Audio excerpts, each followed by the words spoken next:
Leadership is all about people. Leadership is nothing about, your numbers, nothing about the results, nothing about all this is all done. That's all a byproduct. The Indian Defence Forces is one place where you have excellent leadership. It's Air Force or the Defence Forces is all about, people, and how do you keep them very cohesively together. And that cannot be faked. So how do you differentiate between what you do today and how does it align to your commitment towards your nation? End of the day, we are all national assets. In sustainability, there is no going back. You can't go back as a river. You can only choose to become part of the ocean and become the ocean. Once you become successful, money is easily flowing. You maybe sometimes you forget about the very reason why you have started in the first place.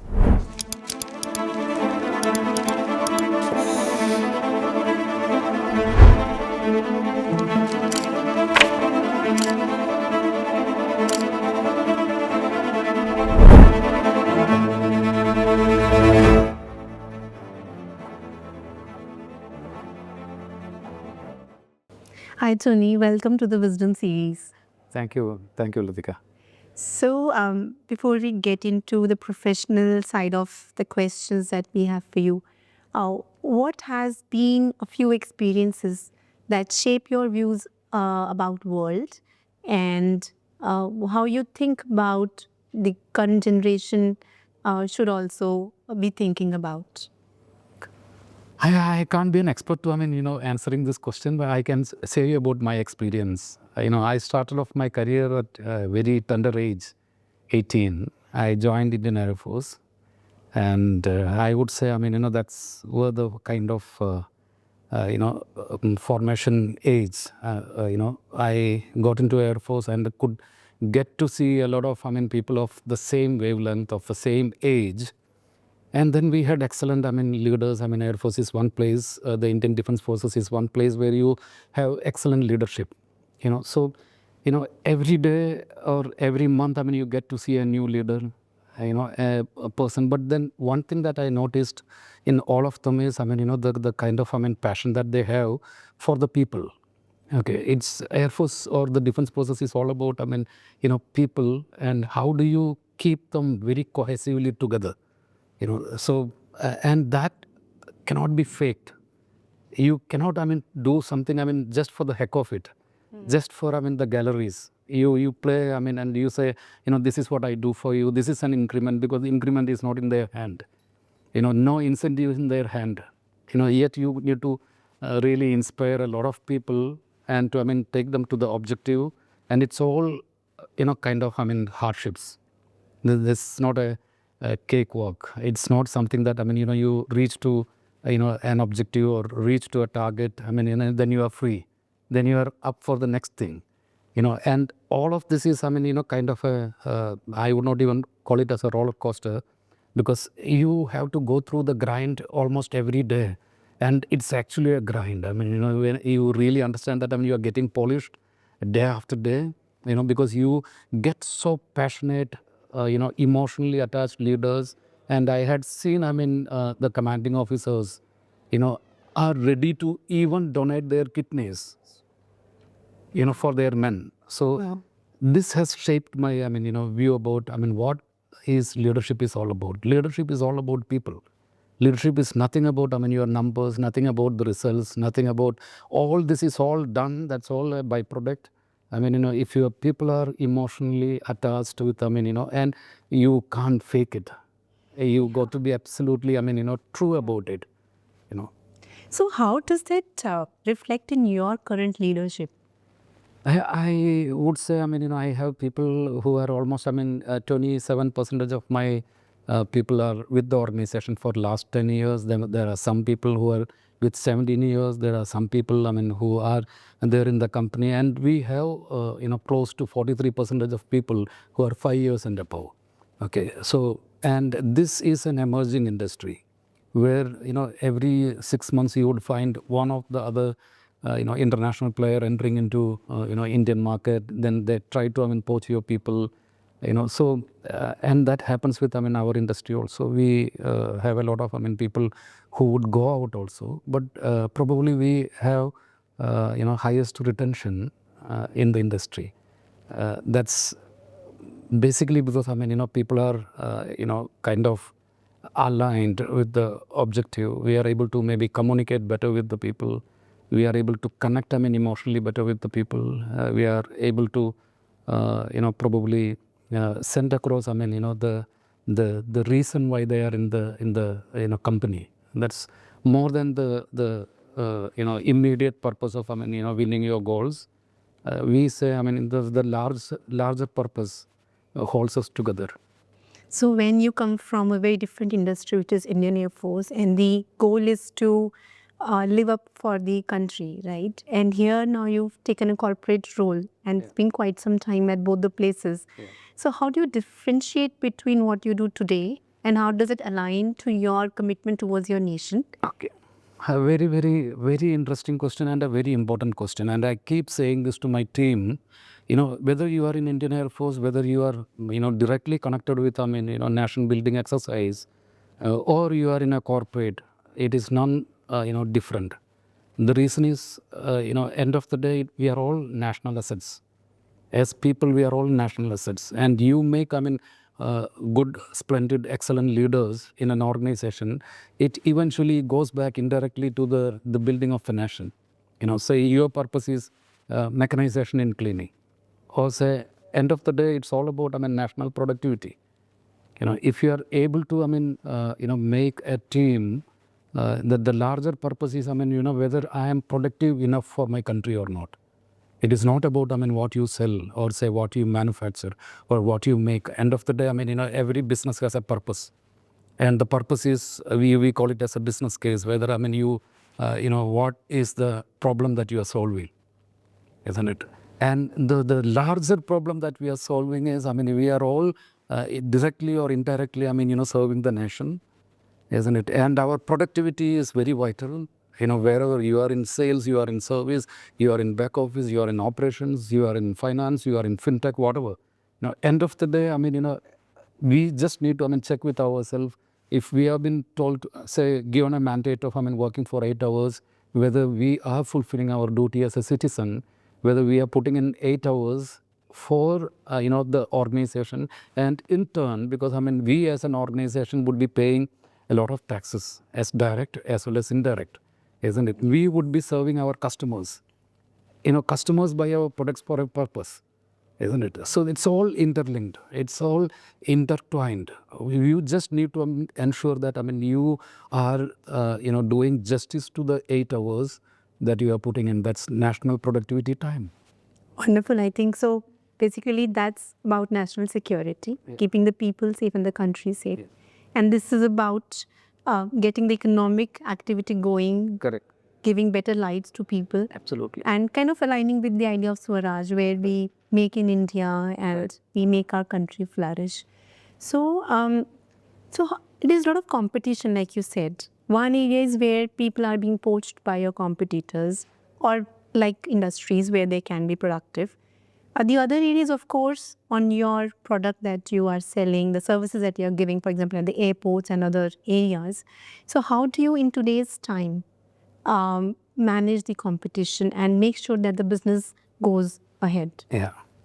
See, it's all about, what is your differentiation? What do you, passionately attach to? See, end of the day, product can't be highly differentiating because, in this, new era of, technology, everyone uses almost the same technology, same, kind of techniques, same, almost, similar motors, almost similar, engineering. So there is not much to, differentiate. So where do you actually differentiate? You differentiate, for us as an organization, we say, our differentiation is in operational excellence. And what is operational excellence? See the customer, today you sit at home and look at, Zepto, look at, Blinkit, and you say, 10 minutes. So you don't step out to the neighborhood provision store because it's all, there's a lot of, ease of doing business. You want to buy something, you sit at home at your comfort and you get something in 10 minutes time. So there is speed, and then you talk about, flexibility. They don't say that, it's Saturday, it's Sunday, we can't deliver it. It's midnight. Yeah, it's midnight, or say it's early morning. They don't talk about, anything which is otherwise a little, today's world, it's a little regressive. If you talk about, time, holidays, people would say, oh, this is something, very, very conservative. So that's flexibility. And flexibility in terms of, orientating yourself to the, unmet needs. Maybe, there are some needs by the customer which are met. But there are some unmet needs. Like, we would not know whether, we were wanting to have a chicken biryani at, 12:30, midnight. That's an unmet need. We did not really, care about, we wanted, something to be delivered at our doorstep in 8 minutes. This was something which was unimaginable, which was unmet, which was a need which were not even, kind of stimulated. So someone comes with an idea and they stimulate these needs, and you got to be flexible enough to orientate yourself to the evolving needs of your market, orientate yourself to the evolving needs of your employees or of your people, and doing that in the most legit way, in the most ethical way, is what I call it as flexibility. So we talked about speed, flexibility, and your response. The third and the most important thing is, how do you respond? Respond to maybe a COVID, respond to maybe a customer's call, respond to an internal customer's call. How do you respond? What is your, ethical standing in responding to a situation, isn't it? So these three things put together, I call it as operational excellence. Whether you are able to have the adequate, pace, to be a little ahead of the game, have the flexibility to orientate towards the needs of internal as well as external customers. I would call it as what is your stewardship. The third is, how do you respond? What is your posturing in the market? How your market or your employees or your internal customers or your enterprise or your stakeholders look at you. Are they in a position to look at you as a reassurance? These three things put together, you create a brand identity. You create a kind of posturing in the market where people think there is an ease of doing business with this company, and that becomes your differentiator. The differentiator cannot be price or the conventional 4 P's of marketing, the product, price, promotion. You should do all that. Beyond which it is about how are you perceived. Yeah, so basically trust and how you touch the minds of the people you're Absolutely. partnering with, your Yeah. customers, every stakeholder. Absolutely. I think very pertinent. It's it's very important that you are sincerely and honestly kind of standing in a place where perception is the game, and you can't again you fake it. You really have to work. You have to integrate yourself.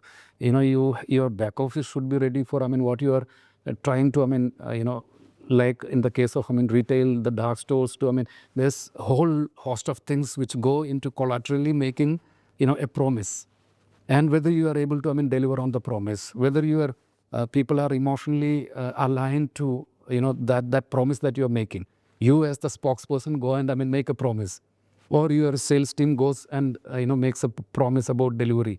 But whether people are taking it, they are sinking in with the idea, and how deeply they are passionate about that idea. So I think that would differentiate the game. The differentiation in the today's world, it is very difficult to differentiate through a product or pricing, or say what marketing communication you have in terms of promotion, or say how many channels that what is your go-to market strategy, what kind of channels that you create for pushing your product through. I think more than that, all that that basics got to be taken care, which almost every company takes care of these basics. There's something beyond that, something which is above that purpose. And I think we are trying to actually focus and concentrate on, which is a little above the very purpose for the, for which the business is established. Yeah. So how I understood it, Tony, is it's about psychology and it's about discipline, right? In whatever we do, so that it hits the right place. Right codes, right? Yes. Yeah. Yeah. So now I think while we understand what we can do today in the present world to combat with competition and staying ahead, what lies beyond it, Tony? If I look at future now, the automation is in, Yeah. AI is in, sustainability is the buzz of today, and I'm sure it's going to stay always. Yes. So how do you see technology in your industry shaping up, the businesses shaping up it, and how do you think you can be a ready winner to it? Yep. See, every market in intervals, it evolves. It's not just my industry or any industry for that matter. Starting from, telecom, once it was, the conventional telecom, the landline phones, then to the pagers, then to mobile phones, then to, the present day, phones that, we use, the smartphones. Everything goes through, in some cases, the change is too fast. In some cases, the change is not too fast.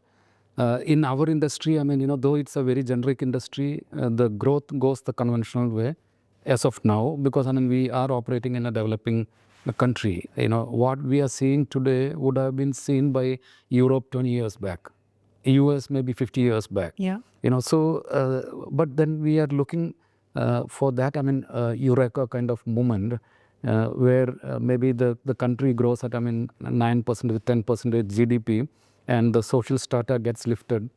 That's the time you will have an exponential growth to this industry.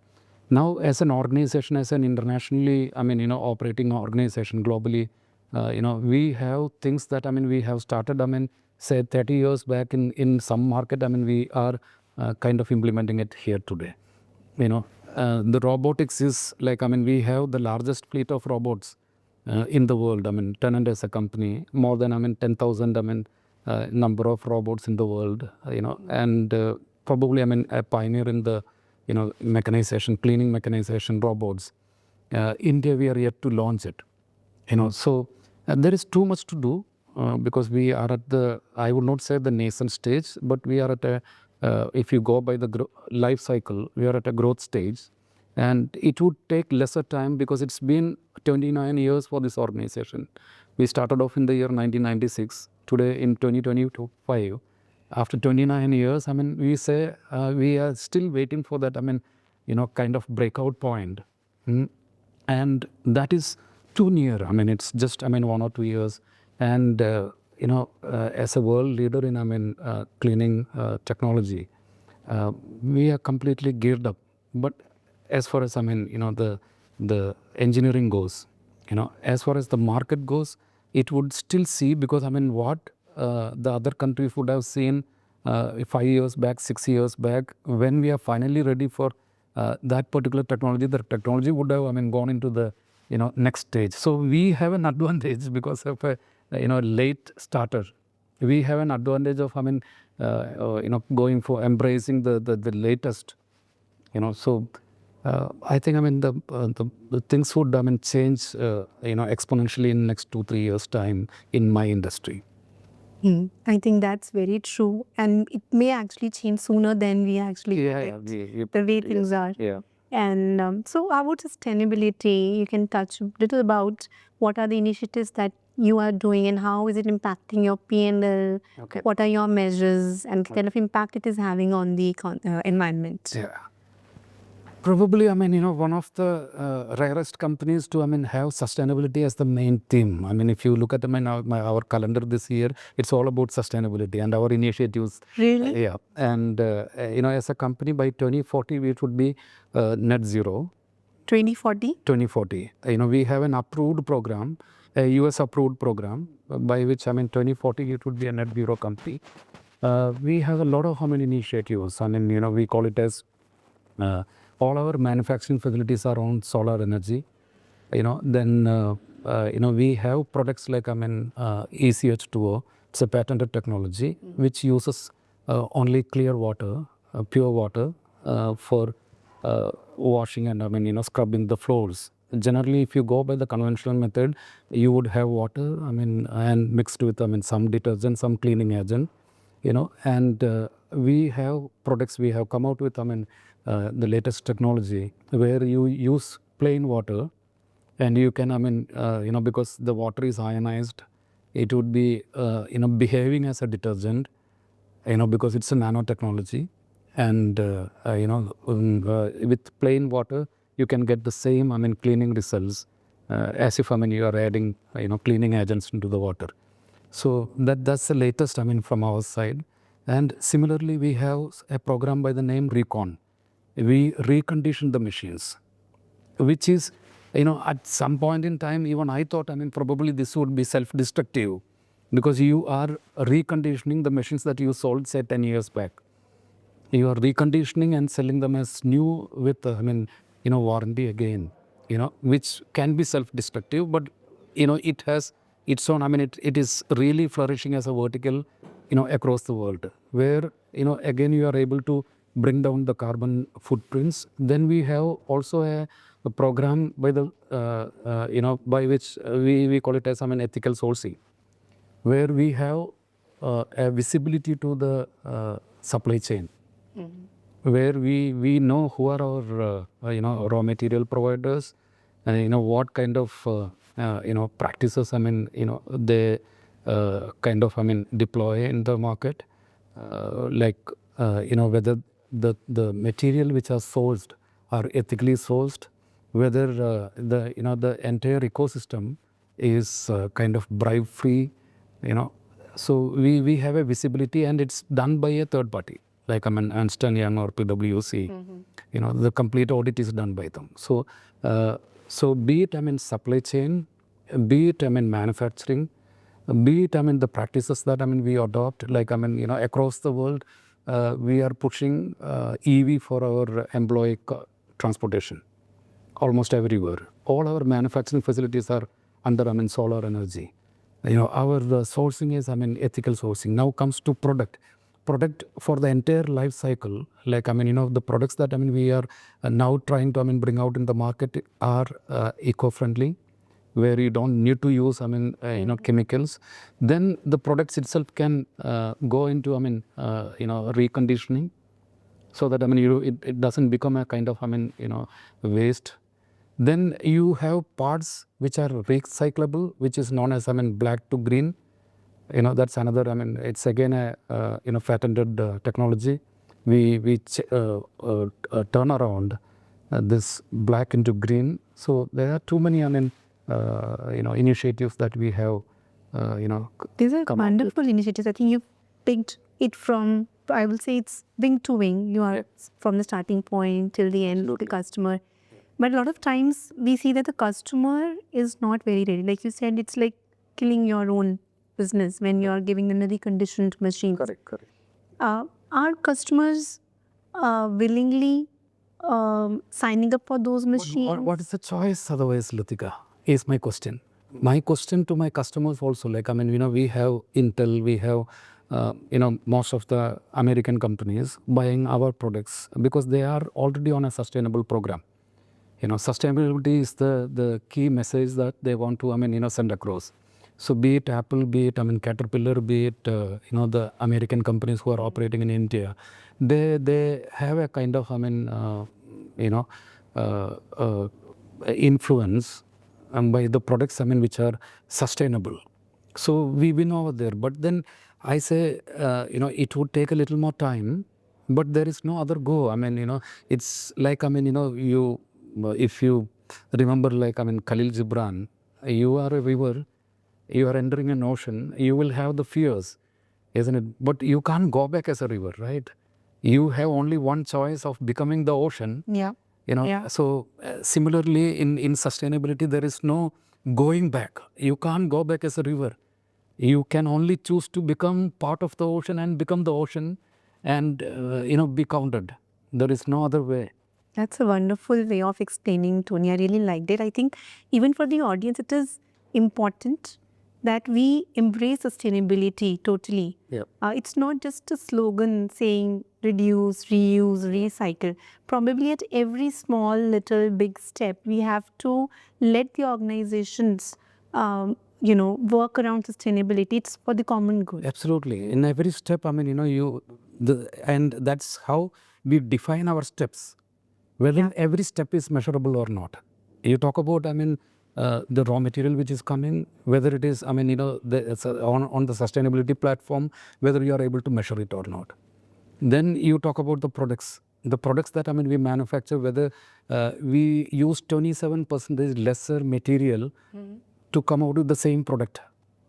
Now, 27% less raw material. Wonderful. You come out with a product, the product doesn't use chemicals. You come out with a product that uses 22% less energy to get operated and to give you the same result. Yeah. Yeah, so we call it as eco-efficient.